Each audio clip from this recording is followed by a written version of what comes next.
and action. Okay, so welcome everybody to this third telemetry working group meeting that we have. I think it's the second this year.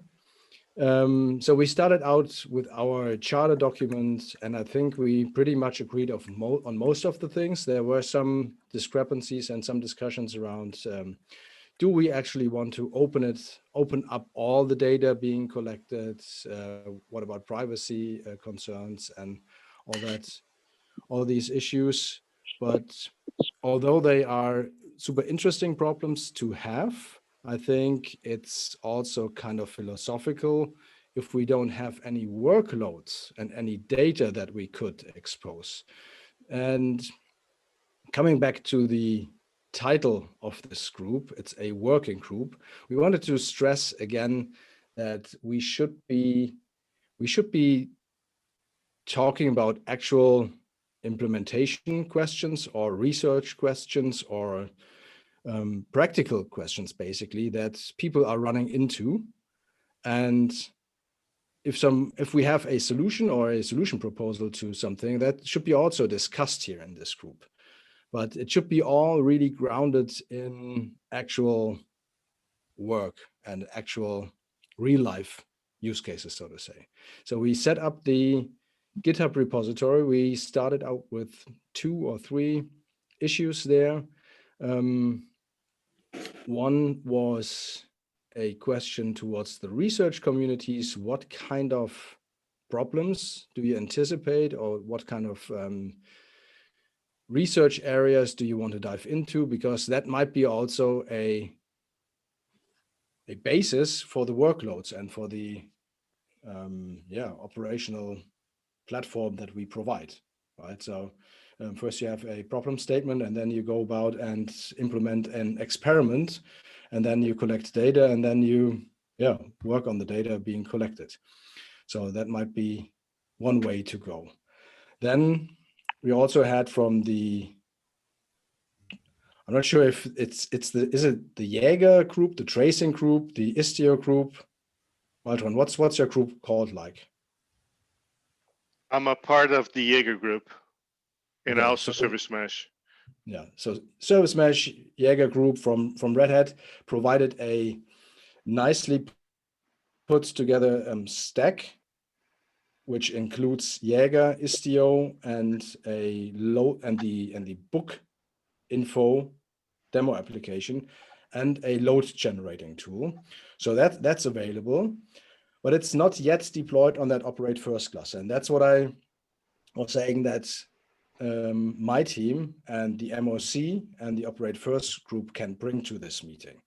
So we have a cluster available, which is not as super public and super transparent as we want it to be, but we're in the process of getting there.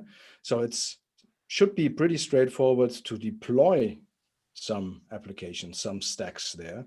But it's some hands-on effort. So you actually need to take that bit of code, and even if it's just YAML files these days, it's still a matter of creating a pull request and talking to people and getting this stack deployed there. So I think we have a pretty good basis to work off from.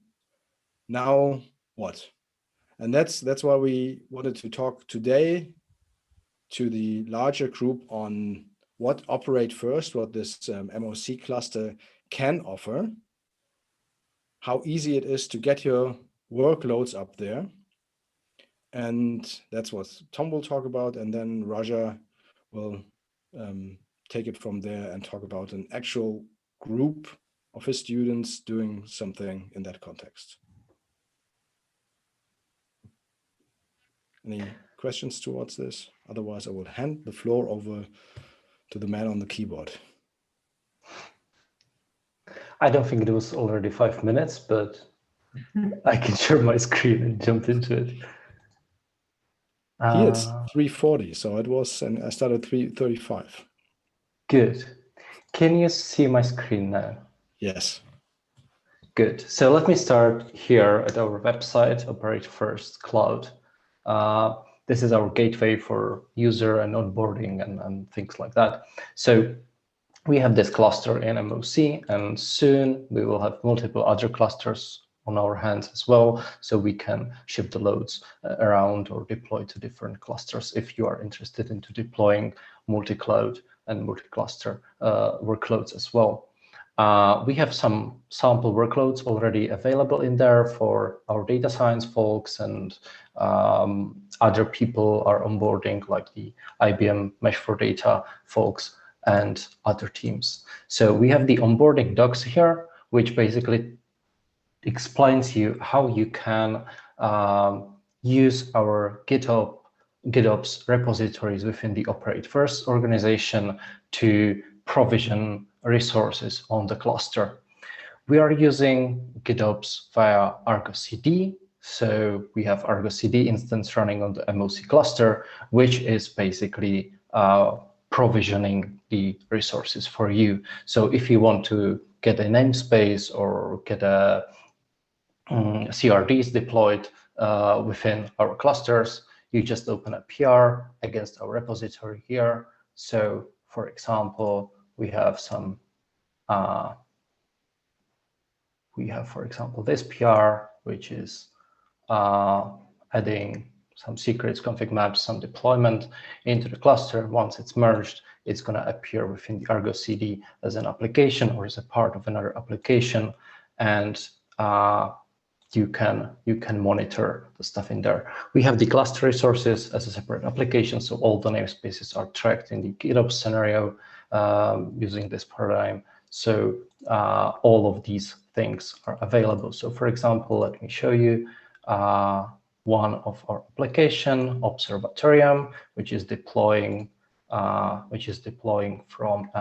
Observatorium resource, is deploying Grafana and Loki and things like that. So in the end, it's gonna end in the cluster as the actual workload in there. And as a user of our approach, of our Operate First GitOps scenario, you don't even have to be the OpenShift user, but you can also gain that access using our onboarding documentation for that. So you can be a part of a user group, having access to your namespaces and using your namespaces as a normal OpenShift namespace if you don't want to use Argo CD. But we would prefer you to use the Argo CD way and have everything defined within Git repository as a declarative manifest. So feel free to see or poke around our applications repository or Argo CD apps for the application manifest itself. So for example, here we have the manifest for the Observatorium. And as you can see, it's pretty straightforward to define and deploy, and it's all explained in our onboarding documentations in the Operate First users support website. And that was a pretty quick overview, right? That's probably it. Yeah, it was even less than 5 minutes. That was 4 minutes on my clock, which is competition. That's a competition. How fast can you go? It's like mambo. No, is it limbo? I think it's the limbo dance. How low can you go? No. So I think I like that you picked the Observatorium application, because that's really centered around metrics and logs. So in the future, in the not so distant future, we aim to have a Thanos cluster and a Loki deployment available where we can store metrics and logs for really long time. I think we're currently struggling with actually having the storage capabilities. So our Elasticsearch is flowing over constantly.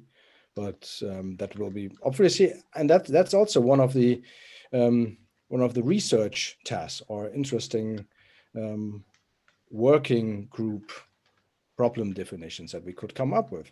How do we actually have a hierarchical long-term storage mechanism for, say, logs or metrics? Because obviously want to downsample things. Maybe you want to store things on a slower type of storage and the younger metrics on a faster type of storage. So that's not really research, but it's implementation specifics. It's also up for grabs, basically. I think it would also be pretty interesting is as we work through the issues that those are documented so that there's some sort of information that explains we started here, here's what our default was, here's what the issues were, and here's basically what here's the steps that we worked through to get to a resolution, right? So having that knowledge backing as opposed to just fixing something, right? Like a lot of the time people will go in and they just try to fix it, and then it's fixed and you're like, okay, great. But like, how did you get there? What did you learn during the process of fixing it, right? And how do we avoid having to go through that process in the future? You know, what are the best practices? You know, what kind of information can you get out of it, right? If we're going to operate first, I think that would be an interesting thing to have is understanding what those changes were. And maybe that is, you know, through the Argo CD, or, you know, having that GitOps model, you have a history of the changes that were made, right? So even if you kind of have to iterate through and get it to the point where like, okay, we're stable now, but then you can go back and look at the history of the changes that were made to get there and then understand, you know, could I have got there faster? Did I do something wrong? You know, what did we learn, right? Absolutely. And yeah, this is precisely a really great point. I'm gonna pull in two sample issues right now. We are doing all of the migrations and all of the issue resolutions in transparent manner, in public, in GitHub. So if we face the same problems in the future or somebody else faces the same problems, we have a reference point and we are tracking all our findings and our avenues of investigation that we took on record in those issues. So that's also an interesting topic for any traces related things. So how to monitor this stuff better and how to predict, for example, these issues. Yeah. And not just these human created issues. So we also have a alert manager in place that just abuses the GitHub issues and creates issues for every alert being triggered. So really the plan is to document everything, have every conversation up on GitHub for posterity and for exactly the case, the scenarios that you just lined out or spoke to live. So we should collect all the data and we should have a really fast path from problems to resolution, including developers and operators all working on the same platform. You mentioned Elasticsearch as one example of things that are not working yet. So what kind of issues are you experiencing with that? Because that's one of the requirements to have a production quality Jaeger installation. We currently have deployed for another team. The Decorus team is analyzing logs using the cluster logging operator, which is basically deploying Elasticsearch as part of it. And we're running into storage issues, basically that our retention policy doesn't match the required PVC sizes and things like that. So we're running over the capacity allocated for Elasticsearch, and it's sharding and rebalancing and doing all the crazy stuff, which makes the Elasticsearch cluster unstable and not working properly, and it's really hard to debug those. So yeah, I can maybe pull later on some issues into that if you're interested. But yes, basically storage issues on our end. Yeah, I think the second question is, I mean, we could offer to get started a Jaeger set of manifest for you. That would require the Jaeger operator to exist in the cluster, and I think it's easy. Jaeger operator is part of the operator hub, but it does require Elasticsearch, right? So if you don't have Elasticsearch capacity right now, then it doesn't make sense to have Jaeger. And a second aspect would be that if you don't have applications being instrumented, then it doesn't make sense to have Jaeger as well, because you don't have anything sending data to Jaeger. So we would probably have to focus on instrumenting applications first. I don't mind whichever end we take first, but if we choose to deploy Jaeger to like have the foundations for any instrumentation of application taking place later on, we can do that, right? We can have like Jaeger in place with Elasticsearch and all the problems that we faced along the way of deploying those. It doesn't matter, we're gonna solve it in a way, one or the other. And once we have Jaeger, we can offer it for the application instrumentation to other users and other workload providers, basically for that cluster. So I would reverse the flow here and offer it as an option for the users to actually use Jaeger for the instrumentation. Okay, what do you need then from us to have Jaeger in there? So do you have the cycles to do that yourself, or and we support like the consultants, like we can. Yeah, I can speak to this, and I think that ties nicely into what Raja wants to talk. So I think your team already provided a good deployment example, this complete stack. Now it's up to somebody to actually deploy that. If that's you, great. If that's students from Raja with the help of Tom, great. If that's students from Raja with the help of Tom and you guys, even better. So it's, in the end, it's a community, right? So we installed the cluster logging operator and Elastic as a dependency because some team said, oh, look, we need to have logs. So, okay, then we started out deploying this. Then we run into a problem with Elastic because of storage, because we're also just noobs and basically customers deploying that stuff, and we think later before thinking first.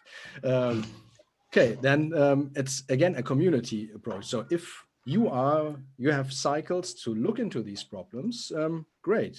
It's all out there. So we can tag you, or you just follow along. So yeah, what I can offer to do kind of quickly, and I mean, this is what we do pretty much every day, is to install both the Jaeger operator in the hub, in the cluster, and one Jaeger instance in there using a Jaeger CR. What I cannot offer to do, because I personally lack the knowledge to do that, is to do the way that you guys are doing here in this repository with Argo CD, with Customize, and so on and so forth. Those are tools that I find really cool to use, but I don't have experience with them. So I can give you the CR that has to exist in there, and then you all convert that into whatever manifest needs to exist in the proper places, and so on and so forth. Well, that's exactly the community approach, learning and giving and seeing what happens. So I think, to my manager knowledge, a CR and a customized file, it's basically the same. It's just a matter of where you put the YAML.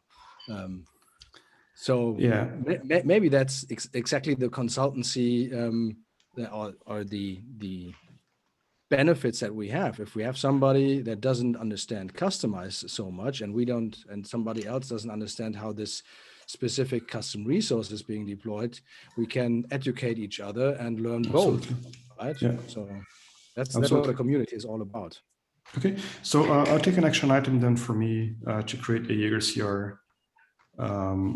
So I don't think I have access to the cluster itself. So it's I'm not sure if I can create or install the Jaeger operator. But if I can get access to the cluster, then one of you could install the Jaeger operator. It's really easy, it's just like any other operator in Operator Hub. But one thing that I certainly can take as an action item for me is to provide you with a CR to install Jaeger using Elasticsearch.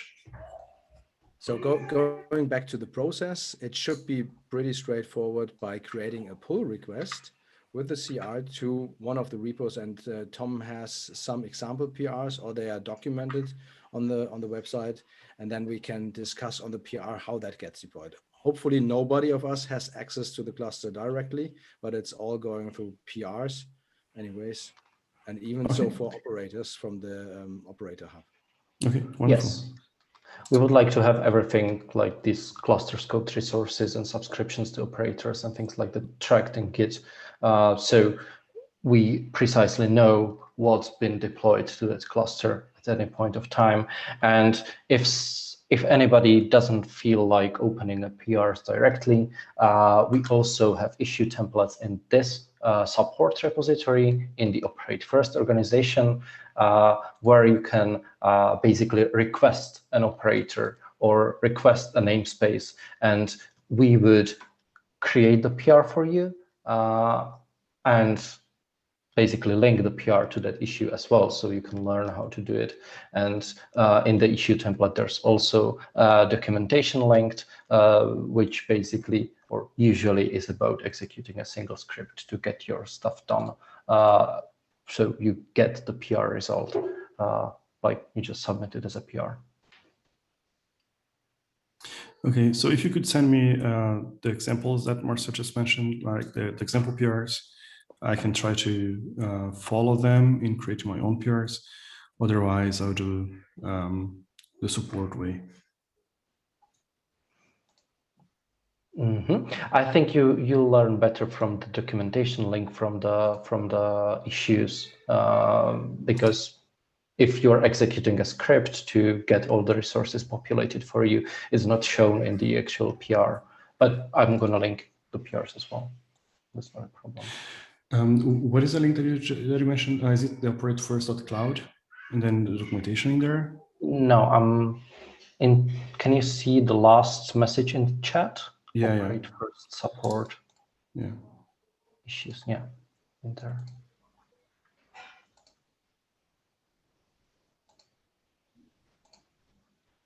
And I'm gonna just look up a quick PR, example PR.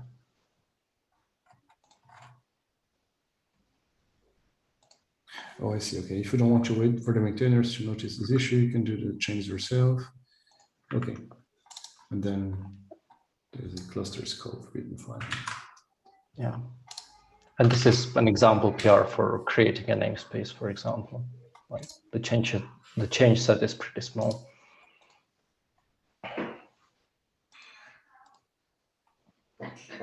And since the repository is already tracked in Argo CD, it's going to be pulled in automatically and all the changes are propagated for you.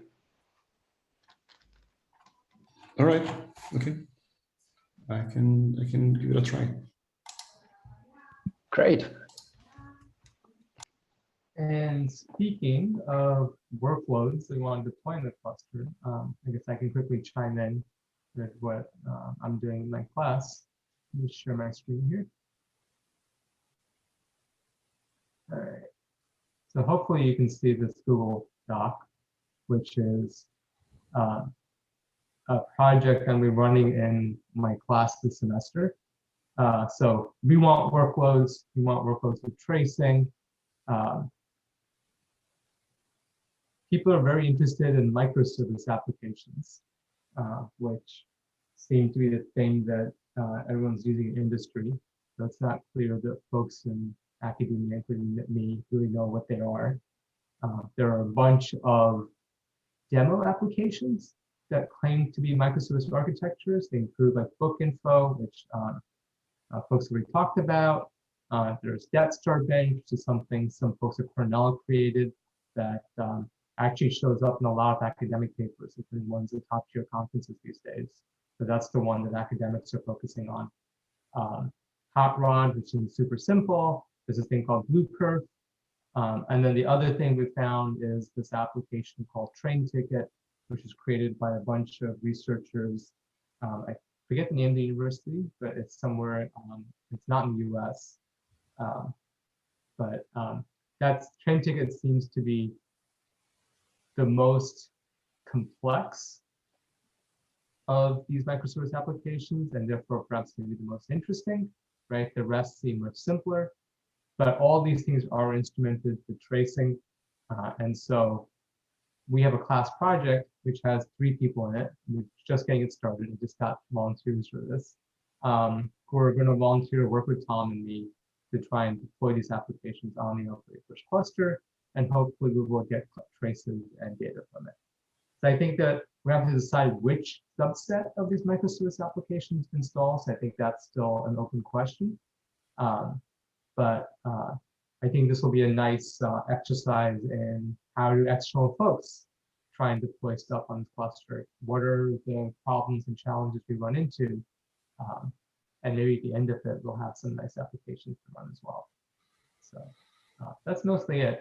It's designed to be a semester-long project. I'm guessing the students will get up to speed on like what microservices are, how to actually go through this entire workflow that Tom was just talking about to deploy things. And we have a couple of outcomes scoped out, which includes actually deploying the cluster, these apps in a way that other people can run them, gathering a couple of traces from them and making those publicly available, and obviously documenting everything that they did in a nice way. So there's a project that Tom's going to help mentor, and the class, it should start soon, and then the project will end in May. So hopefully we'll have at least 3 of these microservice applications running in the cluster by then. That's about it. I'm hoping that as time goes, we can get even more applications installed in the cluster, just so that we have a nice repository of workloads to run. And I'm hoping that this provides some of the necessary bootstrapping that we need. If folks have any suggestions in other microservice applications that are out there that we should try and deploy, I think this is a good time to figure that out before we start choosing. But if not, we'll end up with a subset of the 1 to 5 listed here. So. And that's about it.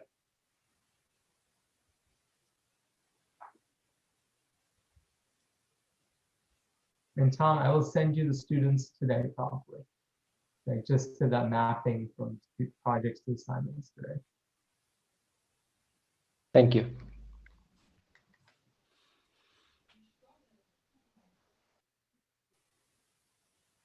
Good. So my hope is that by leading with example and by putting some application stacks out there and gathering metrics, that we will, kick this off and create some workloads and get this rolling. Because from an operations perspective, the thing that I'm most interested in first is how do we store metrics and logs long term. That's the first thing that we need to solve somehow and that we need to implement somehow. We know that there's Thanos out there. We know that there's Elasticsearch out there, and now there's also Loki out there, but we haven't seen it deployed in a larger environment and a larger context that is actually ready for introspection from other folks. So it's all been internal test deployments or internal setups, like one that we have with Red Hat, where we store all the telemetry data that's being gathered from all the OpenShift clusters out there. So that's no secret. That's also open source, and the deployment artifacts are open source, but the setup itself, obviously, because it's customer related data, is not open source. So we have that implementation, but still it's a snowflake, right? So we have a really capable team iterating over there, and it would be nice to have that similar setup also somewhere upstream in a community to run into these scale issues before we run internally into these scale issues.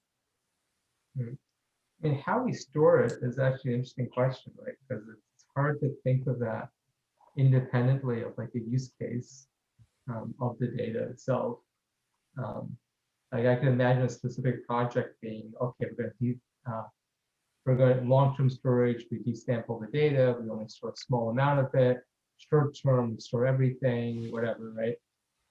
I imagine that like there are a set of use cases for which that works really well, and a set of use cases for which it doesn't. So I wonder if like it's what's separating it out as well. It's like if this is going to be a repository for lots of data in addition to a cluster where we're running workloads all the time. There's something about archival storage of all this data, and then people can do whatever they want with it. And there are also like specific research projects that are like, oh, look, we actually need to reduce the amount of data we're storing. How do we do this? Raja, I think I know a project that might be really interesting for you to follow in this very specific area. So we're looking at InfluxDB IOX right now for Jaeger as our storage mechanism, replacing Elasticsearch in the future. And InfluxDB IOX is a time series database. It's basically the version 2, or I don't know, the next version of InfluxDB. And the architecture is really interesting, and it does answer some of your questions. Like first, it is in the first level, it is a distributed with a capacity for sharding, for really high available ingestion of data.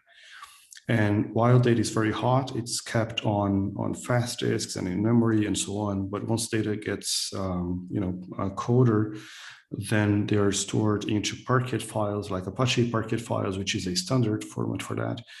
And actual storage for that could be any object storage, so anything on disk or S3 or things like that.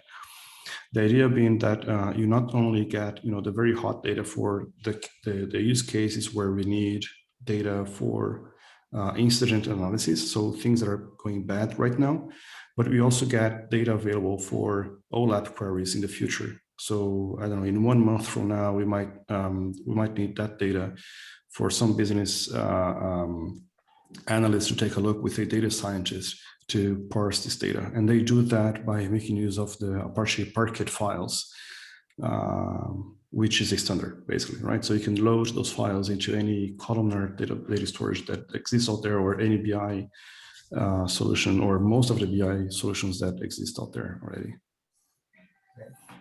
And that way, all the data is stored, it's basically captured, right? And nothing is lost. Yeah, so it would involve like moving things from Loki, from logs in general to this one, and metrics as well. It is, I think then the question is, where do we want to go as part of this working group here? But what I can tell you is that, at least from the Jaeger side, we're planning on moving to this IOX, or it is very promising. So whenever they release the first version, we'll start doing some proof of concepts. But tracing data might be available in this format soonish, I would say. Okay, that does sound very promising in the sense that as a working group, it seems like there's value in keeping data as long as possible, so that a wide variety of people can use it. So that's something we should follow up on. Yeah.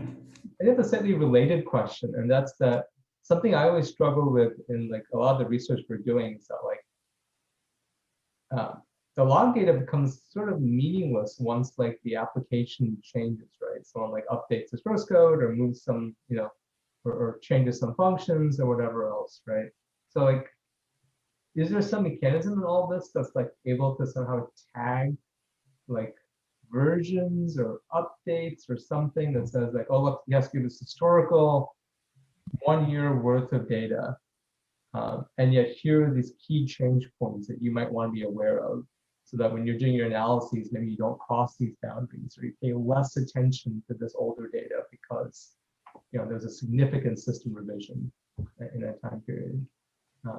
It seems like all these historical analyses seem to work against this world we have, where like teams can deploy whatever they want whenever they want. And like I struggle with that tension and how to capture something that lets you make use of historical data while still allowing that sort of flexibility. It's just a question I want to throw out there that might be interesting to think of in terms of, in addition, while we think about how to store data long term.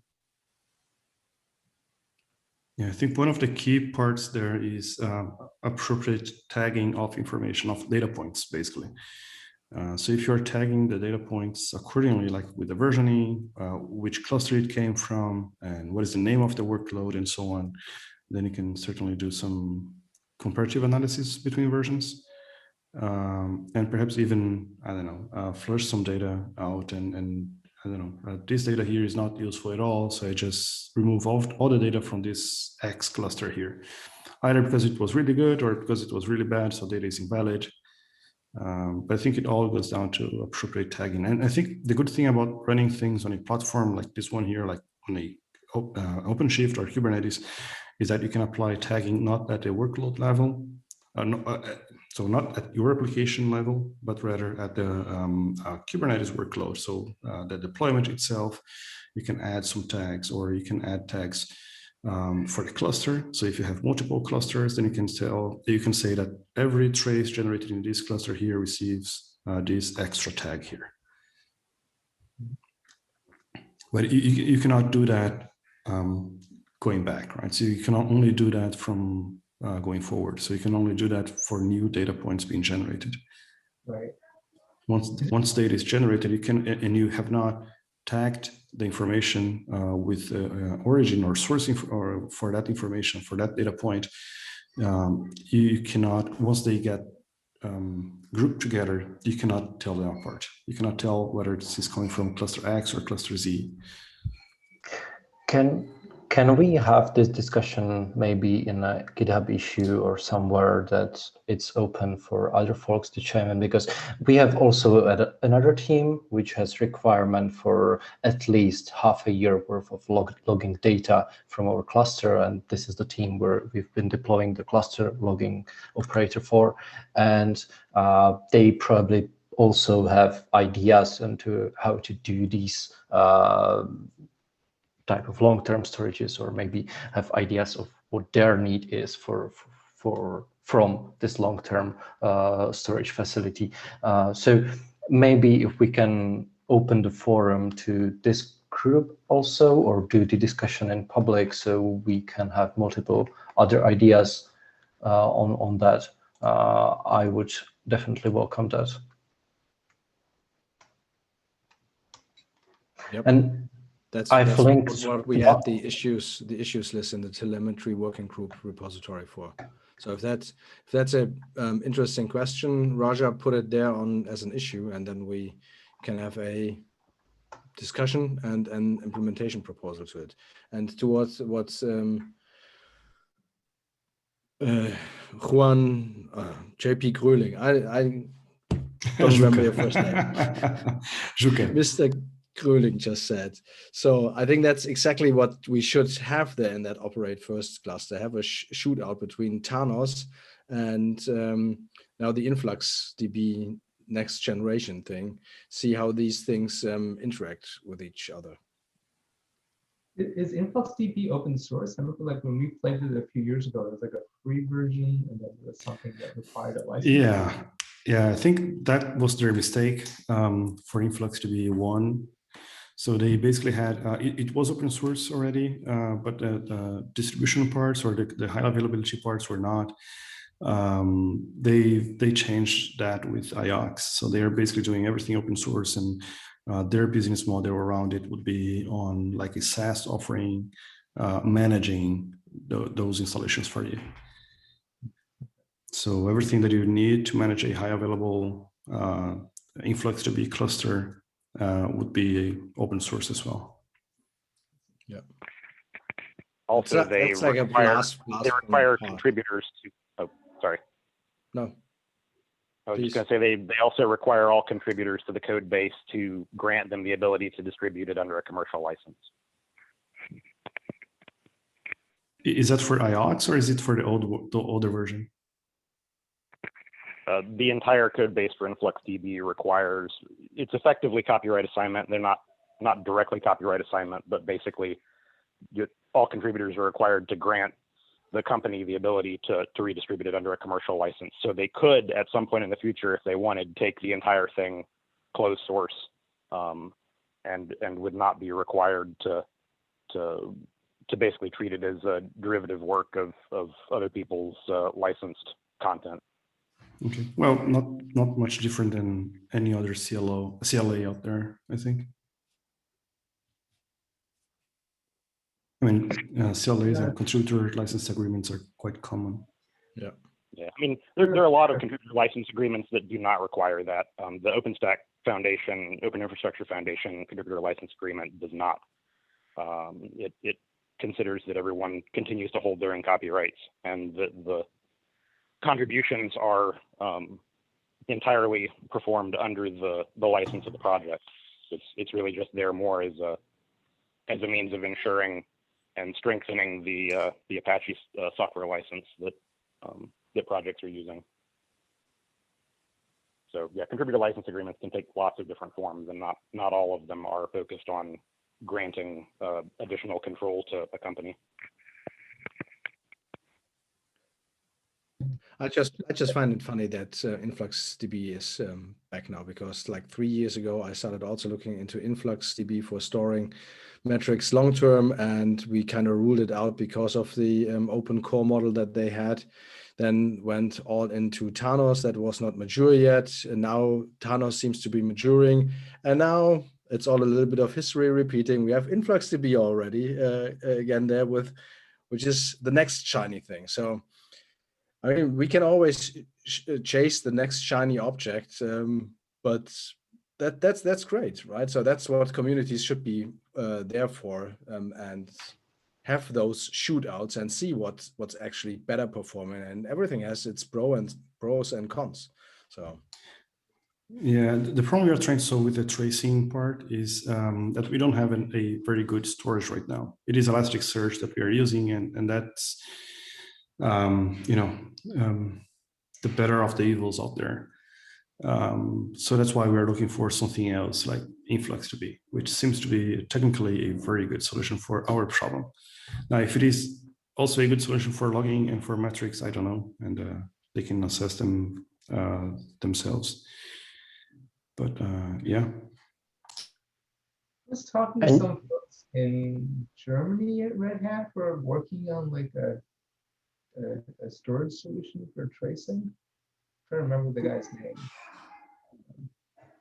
Red Hat here in Germany, tracing. I only know one person. What's the name of that person? That's me. Oh, okay, I'm sorry. I didn't know you were in Germany because Gary is in England, so I just always assumed that both of you were in the same location. Okay. I was trying to find his name because I was chatting with him over Zoom last summer. But I'm surprised that there aren't like unique requirements for querying tracing data that's somehow different than what InfluxDB provides. But if it just seems to work generically, that's amazing too, I guess. Yeah, so for old InfluxDB, there is the same problem as all the previous generation time series databases, which is for traces we have spans, and we can have an infinite number of values for those spans, meaning that our cardinalities can be really high. For InfluxDB IOX, I mean the new generation, the new data storage, then this is not a problem. They found a different solution for that, so they're probably not indexing. I don't know what they're doing on that, but they actively mentioned when they announced IOX, they actively mentioned that it is a good storage for tracing because it does support high cardinality natively. So that's why we are very interested in looking into that. But I would be really interested also in hearing what is the name of that other person here in Germany that you've Yeah, mentioned. I'll look it up. Yeah, it's in my email somewhere. I will find it and send it. All right.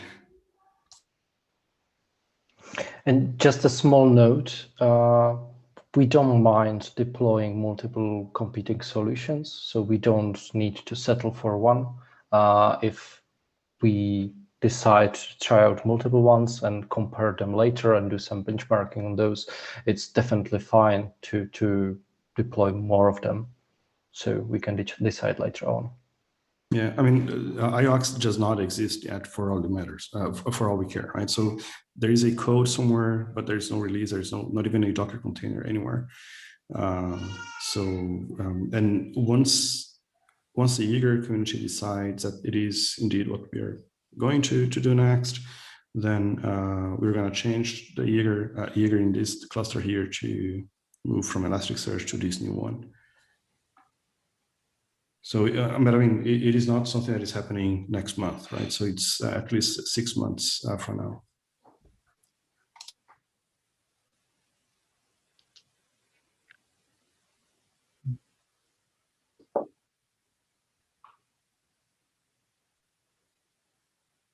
Okay.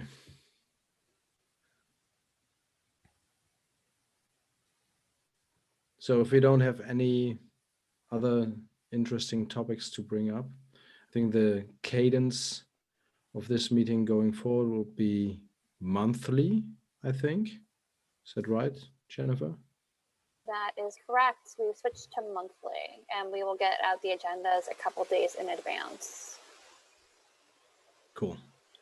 And we will send out the recording to the wider audience. I think we had like 30 or 40 participants in the first round. Maybe we can do a little summarizing or a too long didn't join thing, that we are setting up these sample workloads, and another reminder for this operate first cluster environment for onboarding experiments and stuff. And hopefully we will have something to present in 1 month, how Raja's class is coming along. Yeah, we'll see. The way the class is phrased is that I created several projects, and I found a couple of external mentors for a few of those projects. And the students got to pick which one they want to work on. And so one positive sign is that some students were interested in working on this. And so I'm glad, I hope they'll be super excited to get this thing deployed. And Tom, I'll follow up with you about putting you in touch with the students.